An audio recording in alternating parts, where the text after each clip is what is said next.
Di pasal 18 saya belajar bahwa ada delegasi kekuasaan. Jadi ini perlu hikmat manusiawi ya untuk mendelegasikan kekuasaan. Jadi Mose harus punya murid yang bisa menghakimi untuk hal kecil. Jadi ini prototipe atau purwarupa contoh dari mahkamah agama. Jadi untuk hal yang dampaknya kecil bisa didelegasikan, dan mereka harus diajari menghakimi, cara menghakimi, cara menilai baik dan benar, aturannya bagaimana dan sebagainya. Jadi Sanhedrin atau mahkamah agama itu sebuah kebutuhan bagi jemaat. Makanya di El Sadik kita juga punya prototipe purwarupa yang seperti itu ya, ada semacam mahkamah agama. Di diskusi-diskusi yang ada itu seperti mahkamah agama. Kalau ada hal begini bagaimana, hal begitu bagaimana. Jadi untuk supaya agama itu bisa relevan dengan zaman sekarang, maka dibutuhkan penghakiman, dibutuhkan para hakim, dibutuhkan mahkamah agama. Jadi kalau di pasal 17 ada pemisahan kekuasaan antara hakim spiritual, pemimpin spiritual dengan raja atau panglima perang. Di 18 ada kebutuhan untuk adanya suatu mahkamah agama. Jadi makin besar suatu bangsa, suatu umat, suatu jemaat, maka kebutuhan mahkamah ini makin jelas. Jadi Sanhedrinnya makin jelas diperlukan. Jadi setiap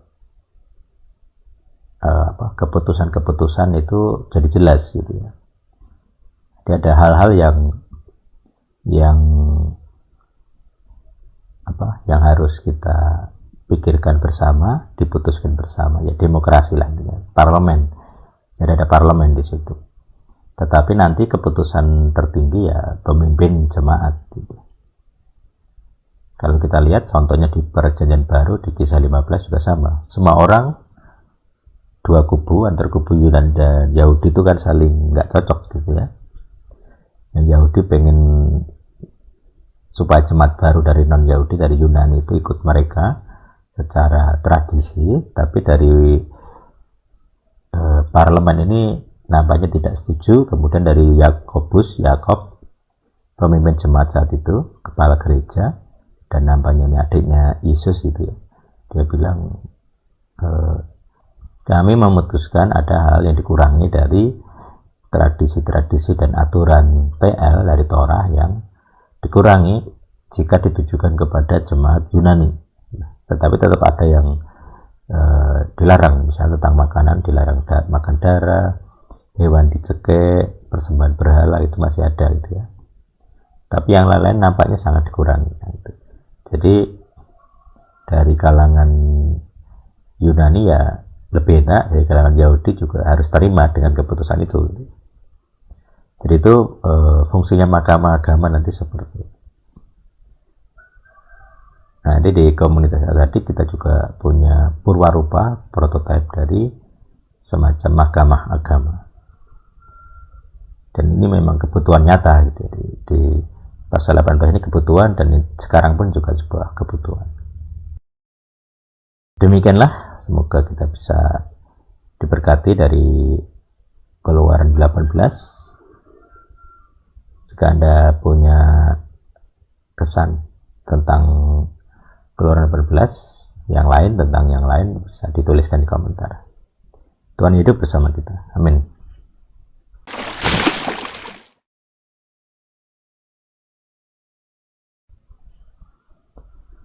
Shalom Aleichem, kita berjumpa kembali dalam Trend Lesson Diary.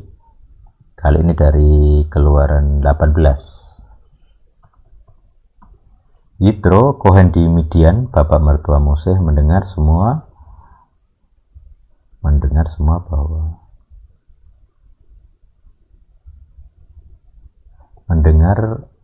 bahwa Tuhan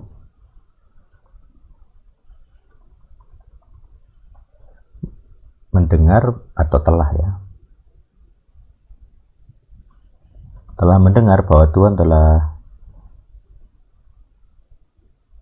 telah mendengar bahwa Tuhan berbuat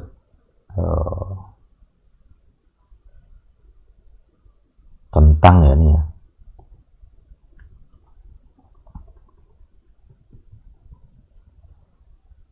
Telah mendengar semua tentang Tuhan yang telah berbuat. Yitro Kohen di Midian, bapak mertua Moses, telah mendengar semua tentang Tuhan, tentang yang telah Tuhan perbuat gitu. Saya rasa lebih enak gitu. Telah mendengar semua tentang yang telah Tuhan perbuat bagi Moses dan bagi Israel umatnya ketika Adonai membawa Israel keluar dari Misraim. Nah, ini Kohen agama Midian ya. Yitro bapak mertua Moses membawa serta Sipora istri Moses setelah dia menyuruhnya pulang.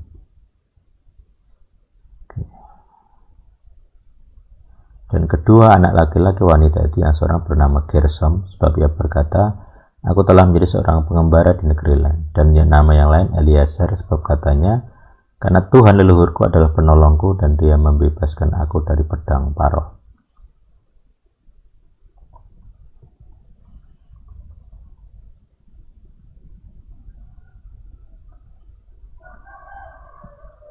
Yitro bapak mertua Moses datang kepada Moses dan anak-anaknya serta istrinya itu di padang gurun di tempat ia berkemah di gunung Tuhan itu.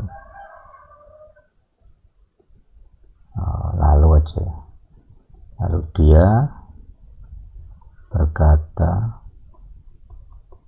kepada Moses, aku Yitro bapak mertuamu serta istrimu dan kedua anakmu bersamanya telah datang kepadamu. Jadi ngirim kabar ya. Lalu Moses keluar untuk menyambut mertuanya itu dan membungkuklah dia serta menciumnya.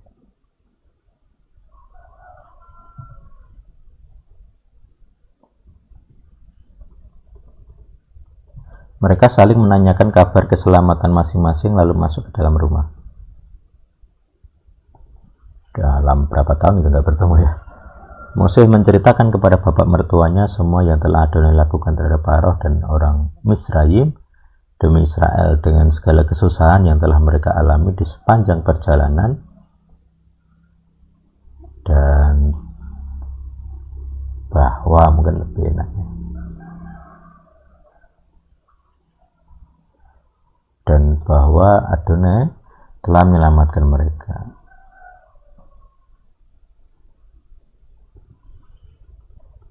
Yitro bersukacita atas semua kebaikan yang telah Adonai lakukan kepada Israel yang telah dia lepaskan dari tangan orang Misraim. Yitro berkata, diberkatilah Adonai yang telah menyelamatkan kamu dari tangan orang Misraim dan dari tangan Paroh. Sekarang aku mengetahui bahwa Adonai lebih besar daripada segala Tuhan itu. Nah, ini kita belum tahu Tuhannya Yitro ini spesifik Adonai atau tidak, tapi di sini dia memiliki pengakuan ya bahwa Adonai lebih besar daripada segala Tuhan itu, Tuhan Mesir atau mungkin juga Tuhannya sendiri. Tapi konteksnya ya Mesir tentunya, sebab dalam hal ini orang-orang itu, orang Mesir telah bertindak dengan angkuh terhadap mereka. Yitro bapak mertua Moses membawa persembahan bakaran dan kurban bagi Tuhan. Aharon dan semua tua-tua Israel datang untuk makan roti bersama-sama dengan bapak mertua Moses di hadapan Tuhan. Lalu terjadilah pada keesokan harinya Moses duduk. Nah ini Yitro memberi nasihat ya.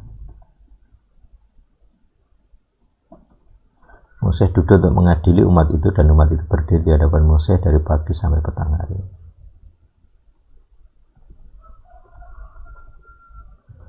bapak mertua Musa melihat semua yang sedang ia perbuat terhadap umat itu, dan lalu dia ini berkata,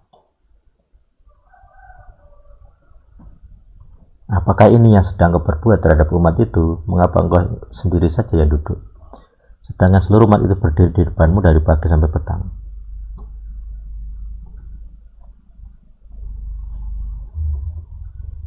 Lalu Mose berkata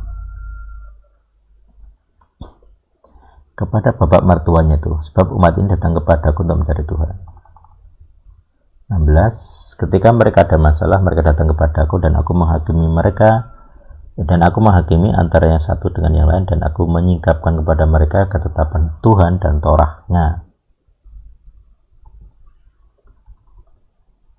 Bapak mertua Mose berkata kepadanya, perkara yang kuperbuat ini tidaklah baik untukmu.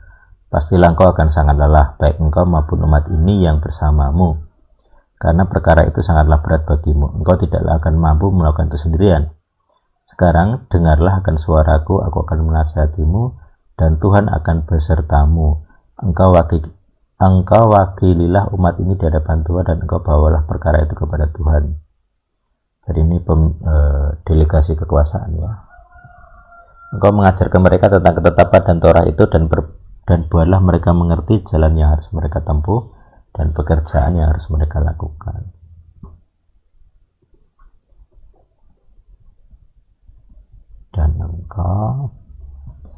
Dan engkau harus memilih pria-pria yang mampu dari antara umat itu, yang takut para lelaki itu aja. Para lelaki yang mampu di antara umat itu yang takut akan Tuhan, orang-orang benar yang membenci kecurangan, dan engkau tempatkan atas mereka pemimpin 1000 orang, pemimpin 100 orang, pemimpin 50 orang, pemimpin 10 orang. Jadi pembagian kekuasaan, pembagian pasukan juga akhirnya. Mereka itu mengadili umat itu pada setiap waktu, lalu terjadilah setiap perkara besar mereka akan membawanya kepadamu, dan setiap perkara kecil mereka akan mengadilinya. Biar ringan ya. Biarlah itu membuat ringan pada dirimu, dan mereka menanggungnya bersamamu. Jika engkau berbuat demikian, dan Tuhan memerintahkan hal itu kepadamu, engkau akan mampu untuk bertahan, dan juga seluruh umat ini akan pulang dengan damai ke rumahnya. Jadi dianggap nasihat yang baik gitu ya. Mose mendengarkan suara bapak mertuanya itu, dan dia melakukan semua yang telah dia katakan. Lalu Mose memilih pria-pria yang mampu dari seluruh Israel, dan menjadikan mereka pemimpin umat itu, pemimpin 1000 orang, pemimpin 100 orang, pemimpin 50 orang, dan pemimpin 10 orang. Mereka menghakimi umat itu pada setiap waktu perkara-perkara yang besar. Mereka bawa kepada Mose.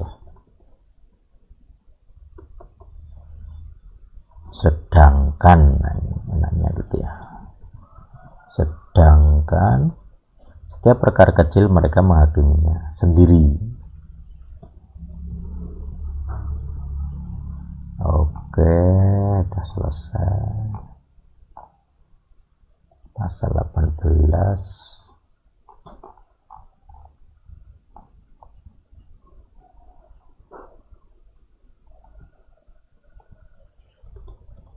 Mose melepas bapak mertuanya pergi, dan dia pulang ke negerinya sendiri.